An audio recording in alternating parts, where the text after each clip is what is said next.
Mini episode 1194 of the FDH Lounge is brought to you by Sportsology, delivering unconventional columns and webcasts about sports, TV, music, movies, and more. Follow them on the web at sportsology.com. The FDH Lounge. You want to schedule your life around it. A long time ago, on a gloomy, wet Cleveland spring night, two men stand alone amidst the late-night drizzle. Their voices echo across the vacant station parking lot as they debate the merits of the great American radio show that have been missing for far too long. On that night, an idea was born. That idea became the FDH Lounge.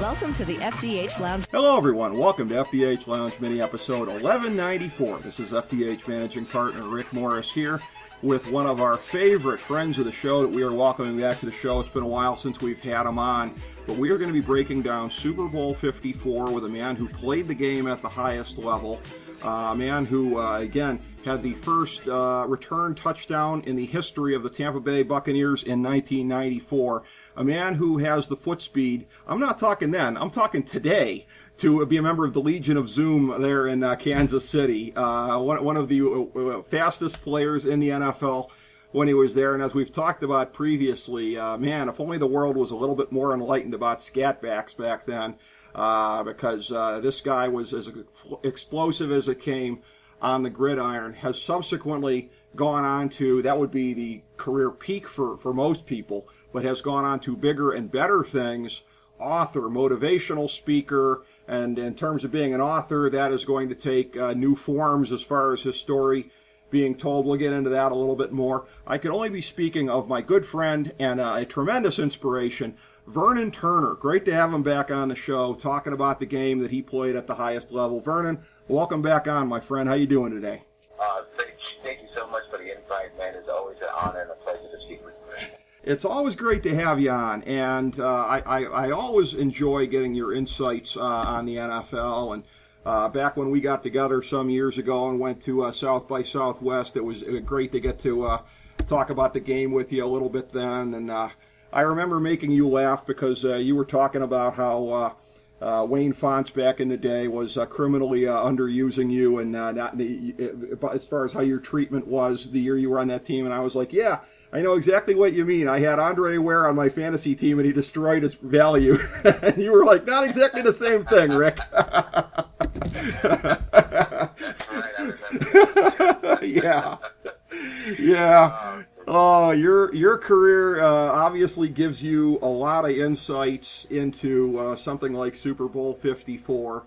And in talking about this, I mean, again, with speed being the absolute forte of your game, the league completely different back in the day. I've always thought that in recent years, if you were going to tell a story of the evolution of the league, somebody should write a book called That Bleep Don't Work on Sundays, because that's what we used to think. We used to think the spread and guys that came in from a quote-unquote gimmick offense like Patrick Mahomes in college, we used to think that can't work at the NFL level. But for a guy who had your skill set and everything like that, watching this Kansas City offense, you got to be thinking about all the things you could have done if the Vernon Turner of then was playing in today's game. Well, I tell you what, Rick, I appreciate you give me a lot of accolades, man. I think I truly feel that I wasn't that great of a football player, that great of an athlete. I just out-hearted and out-worked people. But to a point, though, I did give myself an opportunity to do some things in the league, which I'm truly honored and blessed to do. But when I see these guys right now, the way they are, I mean, not only are they like track stars, but they are like dynamic, like arcadish, like video game-ish Right. type players. It's like it makes no sense. You shouldn't even be allowed to have that much speed on one team. It almost feels that way, you know. It's that to see a young man like Mahomes and what's great about it is that he was put on the right team Right. as far as his skill set. Andy Reid is one of the best, if not the best coach out there, because you're not going to find anybody that's going to say a bad thing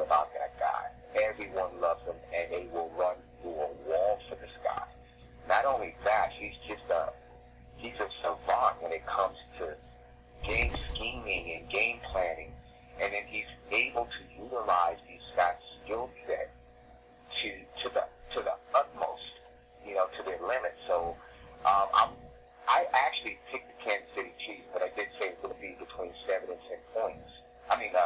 3 and 7 points. And I said to myself, it was going to be the last drive is going to determine the victor in the game. So my thought process is that it was going to be a shootout. I knew that it was going to be difficult. I tell you what, San Francisco had a lot of better defense than I thought they were going to play. And that all came from in the first half. Then the second half came, adjustments were made, and the next thing you know, Mahomes became Mahomes. He did his thing, and what he's been doing all since he took over at that quarterback helm. So just to see how that whole thing transpired, and it was such a joy to see Andy get his first Super Bowl. He was there before, and to get his first one on his belt. And what are you going to say about Patrick Mahomes when he's the youngest human being to win an MVP and a Super Bowl? Yeah. I mean, that is incredible. And it all stems from the fact that Andy let that young man be him. He allowed him to take his skill set and do his thing. And this is the result, the world champion. Yeah, they are. And I got to tell you, so I'm going to flash back to last week's show when I did the preview. I'm going to be humble about what I got wrong, and I'm going to put myself over for what I got right. I identified, I believe correctly, the key to the game. The reason I picked San Francisco 27-24 is I did not think Andy Reid was going to take my advice. And it turns out maybe somebody sent him a tape of the show, Vernon, because here was what I said coming in. And tell me what you think. I'm looking at it like San Francisco, they are dominant in terms of time of possession. It's their style of play. It's the way that they do it. We saw what they did to Green Bay, chewing them up with the run. But that's how they're comfortable playing. Kansas City, boom, boom, boom, up and down the field. They don't really worry about time of possession. San Francisco had about a 2-minute edge when you compare the regular season numbers. And I'm sitting here looking at it like Kansas City cannot afford to just say, okay, you guys go ahead and beat us in time of possession. They go out and they execute a game plan where they outran them. I think it was 29 carries to 22 or something like that. Kansas City had 33-13 in terms of time of possession. That first half, when the rest of the world, I think, was probably sitting there going, hey, this doesn't look like Kansas City. What are they doing running the ball as much as they did? I draw a straight line between that and the fourth quarter when the San Francisco defense looked gassed. I thought Andy Reid called a perfect game as far as how that went, and I didn't think he was going to deviate from the usual game plan. I was wrong, but he followed the game plan I thought he should have followed, and he won. What are your thoughts about that? Well, prior to the game,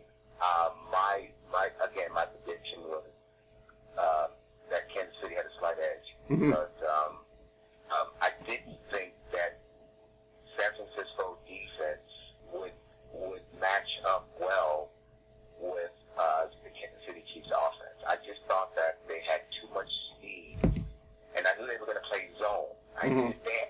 They can't. It's difficult. The only position that they can man up would be the tight end. Yeah. Travis Kelce. That's the only position that they can go man. Everything else has to go cover 3, cover 1, or if they go into go man, they have to disguise it like zone. So I knew that they would most of the time they're going to stay in zone, and in zone, all they got to do is just push the fingers a little bit and then stop, and they have their room, their cushion to just dink and dump.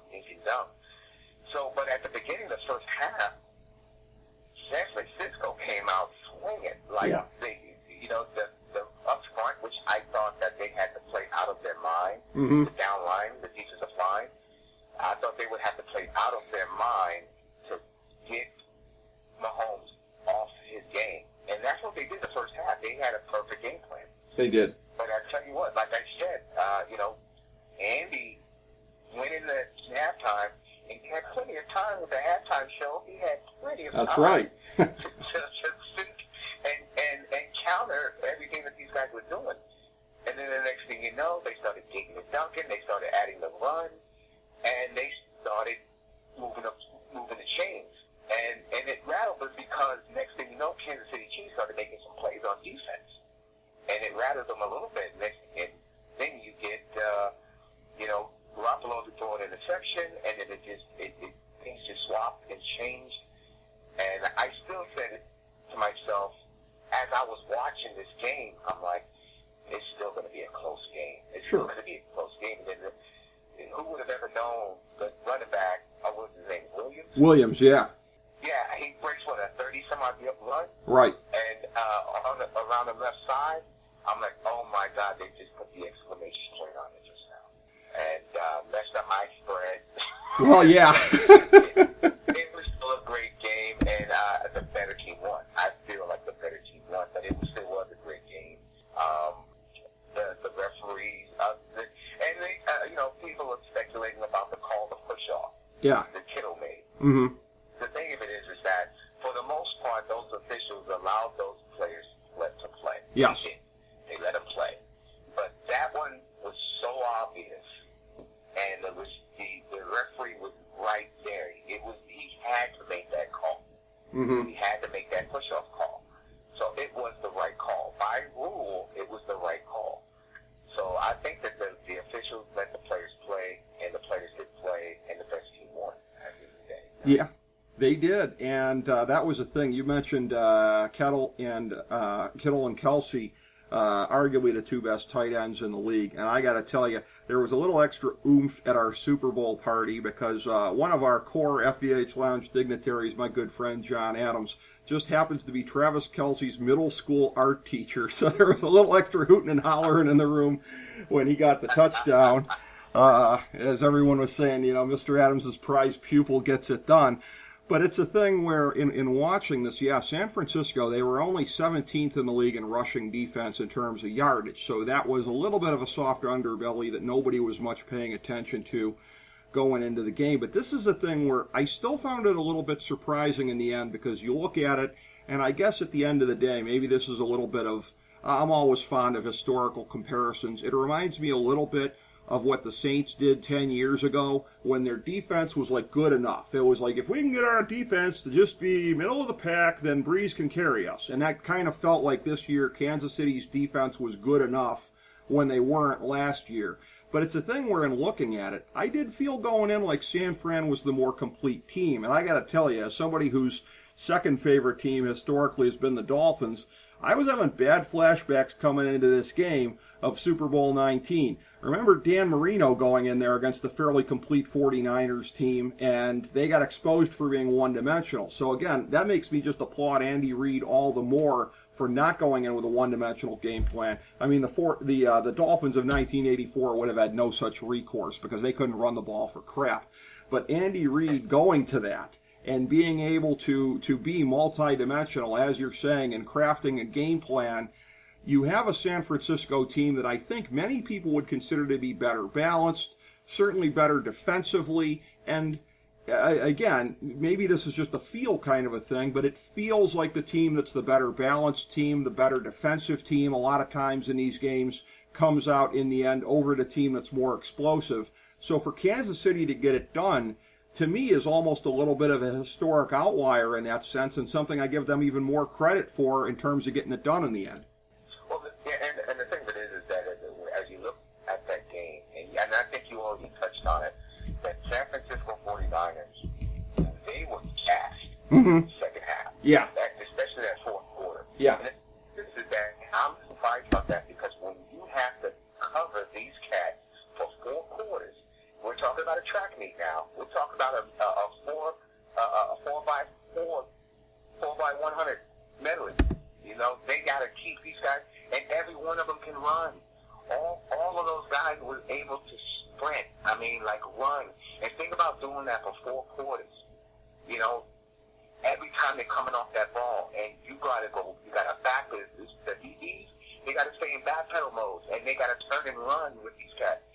I saw the coverage that they were running for the most part, and I tell you what, I got all the respect in the world for Richie Sherman because he knows that he wasn't the same Richie Sherman years ago. Right. He knows it. What's great about him, though,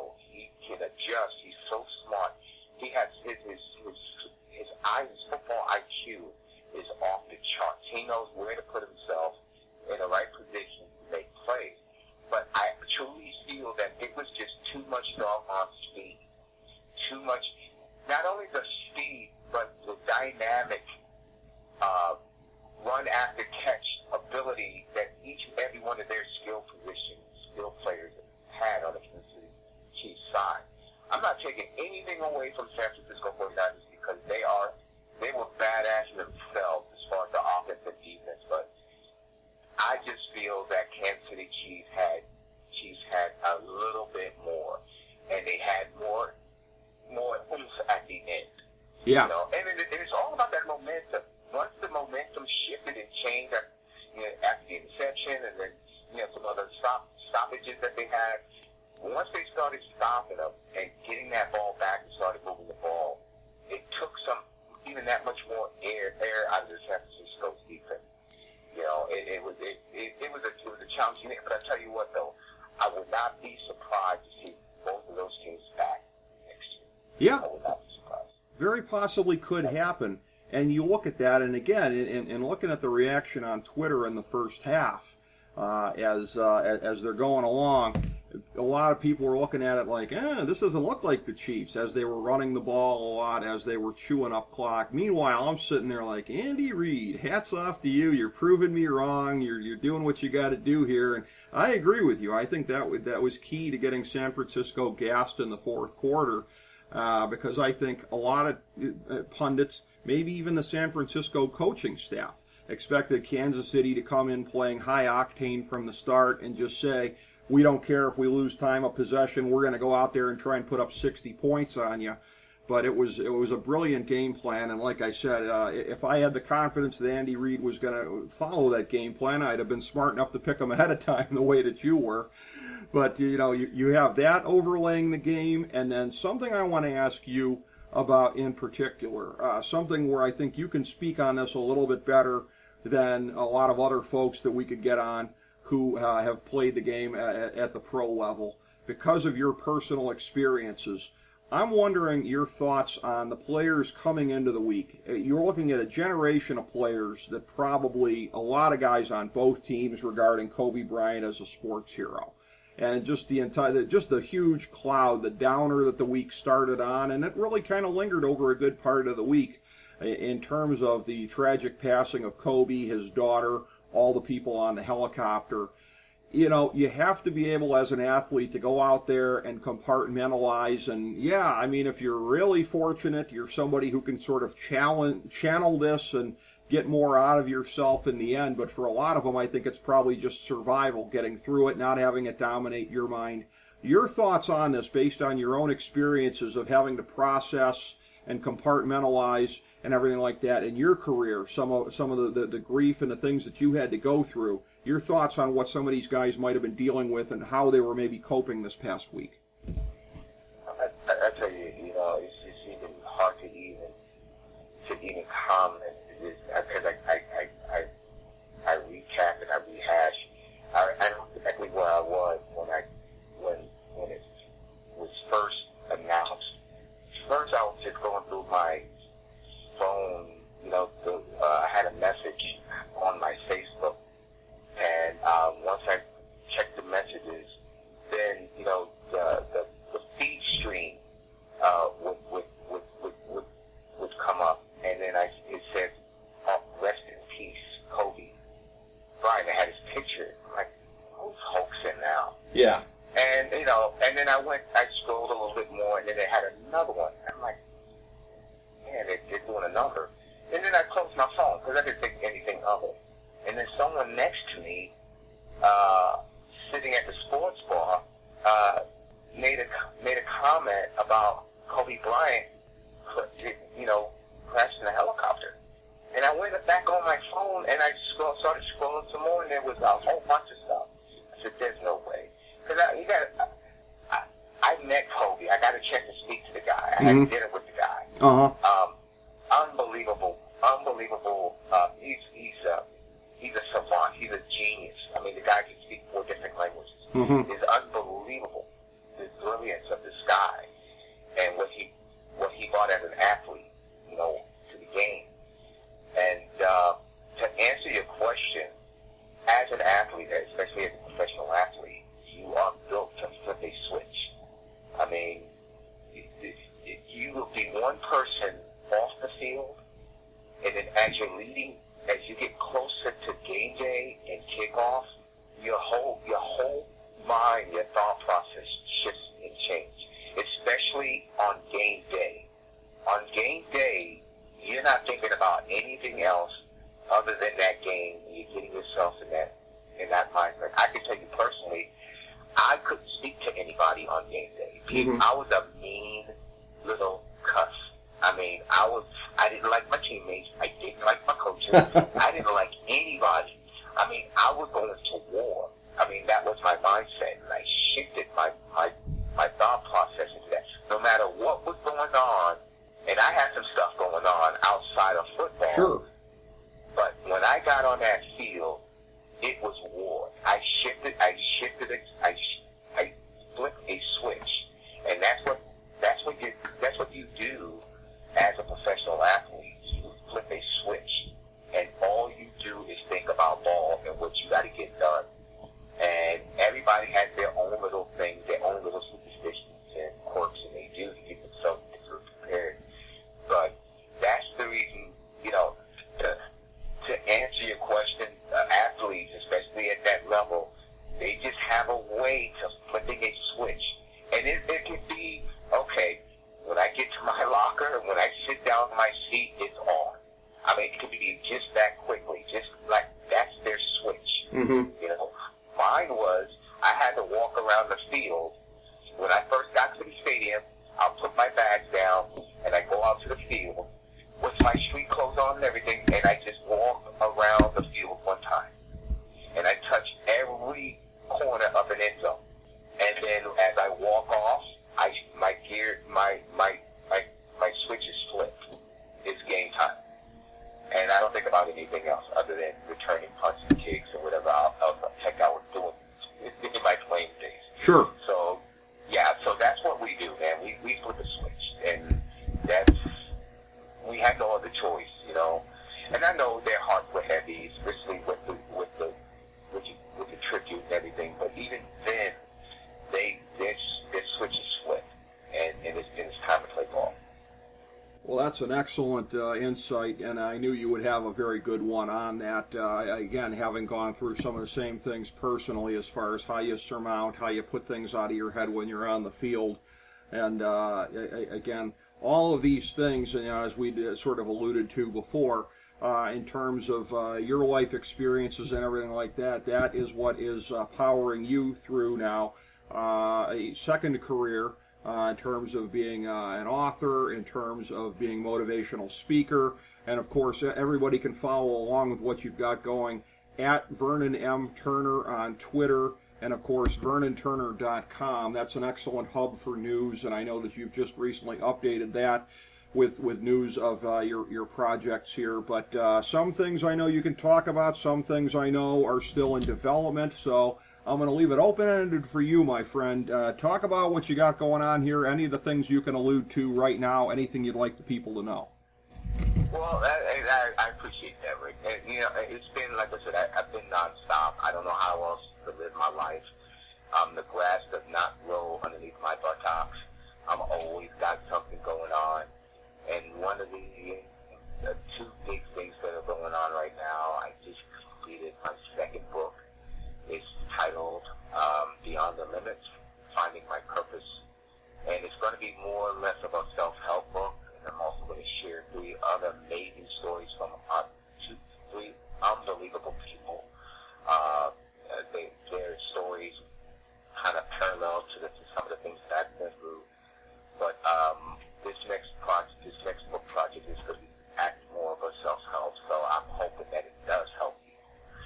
And then in addition to that, off my first book, The Next Level Again I Had to Play, now I'm sure everyone knows by now, is being reincarnated into a feature film.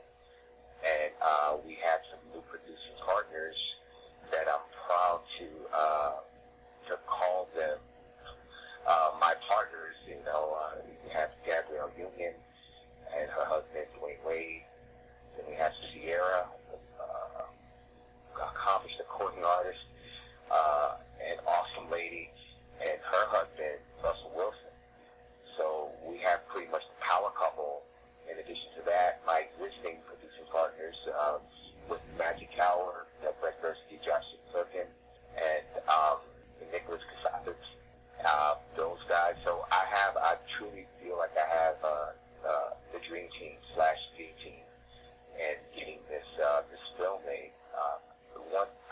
There are things that I can discuss in regards to the film, and that is we're still in pre-production phase as far as vetting our directors, trying to get the right fit on as far as director front. So we have good feel of the cast members that we're going to be going after. We have feel very confident on the people that we are going to select to play various roles.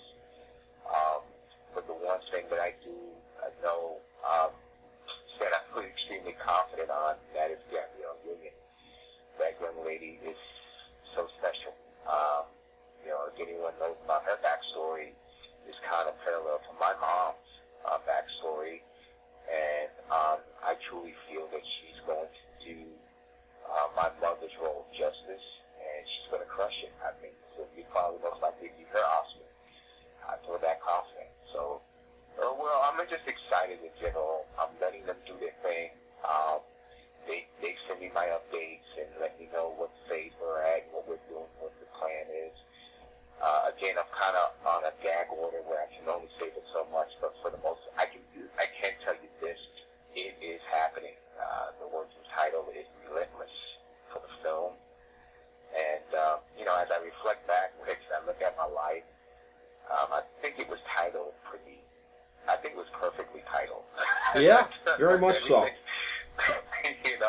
Just one word. And as I look back and I reflect on my journey, it's been a relentless journey. It really has. So, what I'm hoping and praying comes out of it, that people really get,